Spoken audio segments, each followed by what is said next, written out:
Imagina una escena, un despacho de abogados hoy en Colombia. Una jurista abre el Código Civil. Normal, ¿no? Ahora vamos a otro sitio. Constantinopla, siglo VI. El emperador Justiniano llama a sus juristas y les da una orden que va a cambiar la historia. ¿Qué pueden tener en común esas dos imágenes? Están separadas por 1500 años y un océano. Pues a primera vista parece que nada, pero en realidad lo tienen todo que ver. La conexión es una obra colosal, una de las hazañas intelectuales más importantes de la historia de verdad, el Corpus Juris Civilis. Cuando Justiniano dio esa orden, él no solo quería ordenar los papeles de su imperio. Sin saberlo, estaba creando la matriz, el ADN, por así decirlo, de gran parte del derecho que esa abogada en Colombia usa hoy. El ADN. Me gusta esa imagen. No es algo lejano, es que es el código genético sobre el que está escrito nuestro sistema. Así que esa es nuestra misión en este análisis. Vamos a desentrañar cómo esta colección de textos no solo puso orden en el caos romano, sino que sobrevivió a imperios, renació en las primeras universidades y, al final, dio forma a cómo los juristas de hoy piensan y argumentan. Y el viaje es fascinante, de verdad. Empezaremos en el siglo VI para entender el problema que Justiniano tenía entre manos, que no era pequeño. Luego, pues, diseccionaremos las piezas clave. El digesto, las institutas, las novellae. Y finalmente seguiremos su rastro por la Edad Media para ver cómo su lógica sigue, casi de forma invisible, en los tribunales y facultades de hoy. Pues el viaje suena apasionante, la verdad. Empecemos por el principio, por ese caos. Imperio Romano de Oriente, siglo VI. Cuando decimos que el sistema jurídico era un caos, ¿de qué estamos hablando exactamente? ¿Cómo era ser juez ahí? Pues era un lío monumental. Un auténtico galimatías, vamos. Imagina que eres un juez en una provincia, no sé, en Siria. Te llega un caso normalito sobre los límites de una propiedad. Para resolverlo, tienes por un lado las leyes locales de toda la vida. Por otro, tienes siglos y siglos de leyes imperiales, las constituciones, amontonadas, a menudo contradiciéndose. Y por si fuera poco, las opiniones de los grandes juristas clásicos, Ulpiano, Papiñano, que a veces decían cosas totalmente opuestas. O sea, una parálisis total. El juez tenía 3 o 4 fuentes de derecho válidas y cada una apuntaba en una dirección. ¿Qué aplicaba? Ese era el drama. La arbitrariedad era la norma. Dependiendo del jurista que citaras o de la ley que encontraras, ganabas o perdías. Era una fuente de inseguridad y de corrupción tremenda. Y aquí es donde entra Justiniano. Su proyecto no es el de un bibliotecario, es una jugada política de primer nivel. Me interesa esa parte. ¿Cuál era la ambición política que había detrás? Tenía un triple objetivo, muy claro. El primero, práctico, depurar, o sea, limpiar el sistema, quitar contradicciones, leyes viejas, que la justicia funcionara, vamos. El segundo, de poder, unificar. Quería un único texto legal de referencia, oficial, para todo su imperio, desde Italia hasta Egipto. Centralizar el poder. Exacto. Y el tercero era simbólico, y quizá el más importante, legitimar. Quería pasar a la historia como el gran emperador legislador, el que pone orden. Era una declaración de intenciones en toda regla. Entendido. No era solo organizar, era refundar. Y el resultado es esta obra, el Corpus Juris Civilis, que como decías, no es un solo libro. Vamos a despiezarlo. Empecemos por la joya de la corona, el digesto. Sin duda. El digesto, o pandectas en griego, es lo que hoy llamaríamos un megaproyecto de gestión del conocimiento. La comisión de Justiniano, con Triboniano a la cabeza, se enfrentó a leer casi 2000 libros de juristas clásicos. Hablamos de más de 3 millones de líneas de texto. De todo eso, tenían que seleccionar fragmentos, editarlos para que no se contradijeran y ordenarlos por temas. Es que la escala es difícil de imaginar. Es como si hoy pidiéramos a un comité que leyera toda la jurisprudencia de un país de los últimos 300 años y la resumiera en 50 libros. Lo que has llamado el Big Data jurídico de la antigüedad. Exactamente eso. Cogieron toda esa sabiduría de casos concretos, esas opiniones de expertos, y la convirtieron en un repositorio sistemático, consultable, organizado por materias. Matrimonio, contratos, propiedad, todo. Y su impacto fue gigantesco. Por un lado, es gracias al digesto que conocemos casi todo lo que sabemos del derecho romano clásico. Si no, se habría perdido. Pero más importante, el digesto se convirtió en el campo de entrenamiento del pensamiento jurídico occidental. El método de analizar un caso, buscar principios, todo eso nació del estudio del digesto. Fascinante. Si el digesto era la enciclopedia para expertos, la siguiente pieza, las institutas, tenía otro propósito, ¿no? Completamente distinto. Las institutas eran un manual, un libro de texto para los estudiantes de primero de Derecho en Constantinopla. Pero aquí viene lo increíble. Ese manual para novatos tenía fuerza de ley. Era la ley y el libro de texto al mismo tiempo. El libro de texto era la ley. Eso sí que es asegurarse de que los alumnos presten atención en clase. Y por lo que entiendo, lo revolucionario de este manual fue su estructura. Sí, y es que es una estructura genial.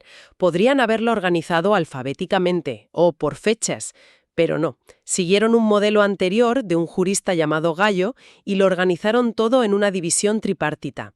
Personas, cosas y acciones. Es una decisión casi filosófica. Es decir, el universo jurídico se compone de sujetos que actúan, personas, objetos sobre los que actúan, cosas, y los mecanismos para defenderse, acciones. Y esa forma de organizar el mundo se convirtió en el mapa mental por defecto de cualquier jurista. Hoy un estudiante de Derecho Civil empieza y lo primero que aprende es esa división. Personas, bienes, obligaciones. Es la misma plantilla. Y es la misma plantilla, exactamente. Ese esquema se convirtió en el blueprint, el modelo, de casi todos los códigos civiles posteriores, incluido el de Napoleón. La manera en que un abogado hoy clasifica un problema en su cabeza viene directa de ese manual para estudiantes del siglo VI. Increíble. Y nos queda la tercera pieza que a mí me parece la más curiosa, las Novelia. Si Justiniano ya había completado su obra definitiva, porque siguió dictando nuevas leyes. Suena a que su propio invento se le quedó corto enseguida. Y es que es así. Las Novelia son la prueba de que el derecho nunca se congela. Justiniano era un hombre muy orgulloso y seguro que pensó que su compilación era perfecta, pero la realidad del imperio, los nuevos problemas sociales, económicos, le obligaron a seguir legislando después de haber cerrado su gran obra. O sea que ni el emperador, que soñaba con un sistema eterno, pudo evitar tener que parchearlo. Es el equivalente antiguo a las reformas legislativas o a la jurisprudencia de las altas cortes que va actualizando los códigos hoy. Precisamente. Las Novellae son el reconocimiento de que ninguna codificación es la última palabra. Son la demostración de que el derecho es un organismo vivo que tiene que adaptarse. Justiniano, quizás a su pesar, nos legó esa lección fundamental. De acuerdo. Ya tenemos el puzzle. El digesto como la gran base de datos, las institutas como el mapa conceptual y las Novellae como la prueba de que el sistema tenía que respirar. Pero entonces el imperio de Occidente cae, llega la Edad Media y todo este tesoro, pues casi se pierde. Me fascina ese momento en el que, siglos después, alguien en una ciudad italiana desempolva estos textos. ¿Cómo ocurrió ese redescubrimiento? Es uno de los grandes giros de guión de la historia, de verdad. Ocurre a finales del siglo XI, en Bolonia, en Italia. En su universidad, que es la primera del mundo occidental, unos eruditos redescubren un manuscrito casi completo del digesto. Y lo que pasa a continuación es una explosión intelectual. Estos textos se convierten en el objeto de estudio más prestigioso y complejo. Y para estudiarlos nacen dos figuras clave, los glosadores y más tarde los comentaristas. Vale, aquí la cosa se pone técnica, pero es fundamental. Estos académicos de Bolonia se enfrentan a los textos casi como si fueran la Biblia. No se atreven a cambiarlos. ¿Qué hacen? Pues empiezan a dialogar con el texto en los márgenes. Literalmente, escribían pequeñas notas, glosas, a veces para explicar una palabra difícil, otras para conectar a un fragmento de la página 5 con otro de la 500. Era un trabajo de microcirugía textual. Imagínate a un monje con pluma y pergamino dedicando su vida a desentrañar cada frase de Justiniano. Un trabajo de una paciencia infinita. Pero después de los glosadores, que se centraban en el texto, llegaron los comentaristas, y ellos subieron la apuesta. La subieron de forma radical. Los comentaristas, como Bartolo de Sassoferrato, ya no se conformaban con explicar lo que el texto decía. Su ambición era usarlo para construir algo nuevo. A partir de los principios del corpus, empezaron a escribir tratados sistemáticos sobre contratos, sobre testamentos, adaptando las soluciones romanas a los problemas de la Italia del siglo XIV. Es como pasar de ser un restaurador que limpia un cuadro antiguo a ser un arquitecto que usa los planos de una catedral romana para construir un rascacielos. Usan los mismos principios, pero para un propósito totalmente nuevo. Es una analogía perfecta. Y de todo este trabajo, que se expande desde Bolonia a todas las universidades europeas, nace algo que va a definir el continente durante siglos, el ius comune, el derecho común europeo. ¿Que no era la ley de ningún rey o país, si no me equivoco? Exacto. Era un cuerpo de conocimiento, un lenguaje y un método jurídico compartido basado en el derecho romano y el derecho canónico. Un estudiante podía ir de Salamanca a Oxford o a París y, aunque no hablara bien el idioma, entraba en una clase de derecho y entendía de qué se hablaba. Porque el lenguaje jurídico, el ius comune, era el mismo. Era el esperanto de la élite jurídica europea. Entendido. Entonces, si seguimos el rastro, la cadena es clarísima. El Corpus Juris Civilis de Justiniano se redescubre en Bolonia. El estudio de glosadores y comentaristas crea el ius comune. Este, a su vez, inspira las grandes codificaciones del 18 y 19, como el Código Napoleónico. Y esos códigos son el modelo directo de los códigos de Latinoamérica, como el de Andrés Bello, base del colombiano. Esa es la genealogía exacta. Y lo fascinante es que esa herencia no es un dato para historiadores. Ha dejado unas marcas de fábrica muy profundas en cómo los juristas trabajan hoy. Exploremos esas marcas. La primera, según entiendo, es esta idea de pensar en modo sistema. ¿Qué significa eso en la práctica? Significa que el derecho no se ve como un montón de reglas sueltas, sino como un cuerpo coherente, un sistema. Hoy, un buen abogado no puede citar un artículo aislado que le dé la razón. Tiene que demostrar que su interpretación de ese artículo es coherente con los principios del código, con la jurisprudencia, con la Constitución. Esa exigencia de coherencia es una herencia directa de los comentaristas medievales. La segunda marca ya la hemos rozado, ese mapa mental romanista de personas, bienes, obligaciones. Sigue siendo la estructura básica para ordenar un caso. Y es una herramienta potentísima. Un jurista entrenado en esto, casi instintivamente, coge un caso y lo clasifica así.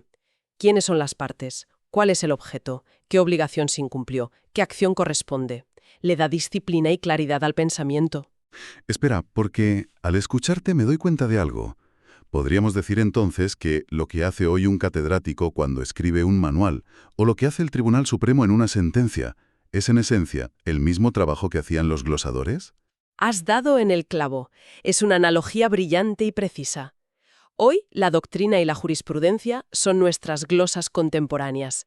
Toman el texto base, nuestros códigos, y lo interpretan, lo actualizan, llenan sus vacíos.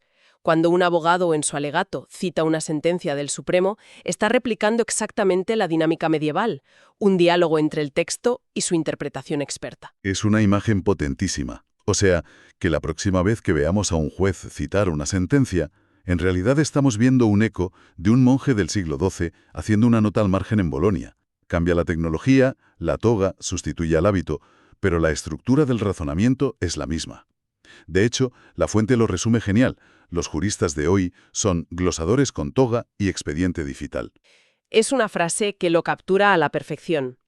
Hemos cambiado el pergamino por la pantalla, pero la arquitectura lógica de fondo, el método para razonar sobre la ley, tiene unas raíces profundísimas y directas en ese trabajo medieval sobre los textos de Justiniano. Entonces, para ir cerrando el círculo, el viaje es asombroso.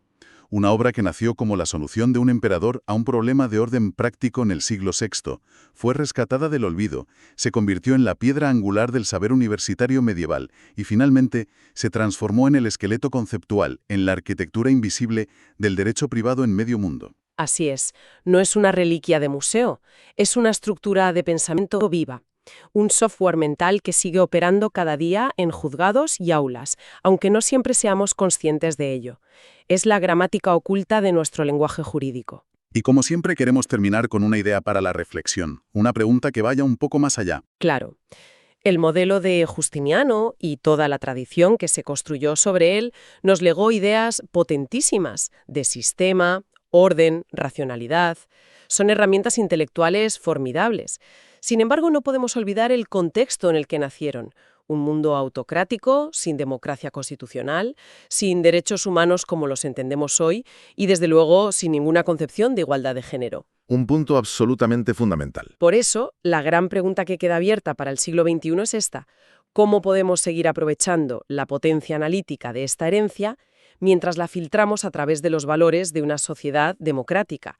¿Hasta qué punto las viejas categorías romanas, pensadas para problemas de compraventa de esclavos, nos sirven para resolver conflictos sobre derechos digitales, gestación subrogada o inteligencia artificial? En esa tensión entre la fuerza de la tradición y las exigencias del presente está el gran desafío del derecho hoy.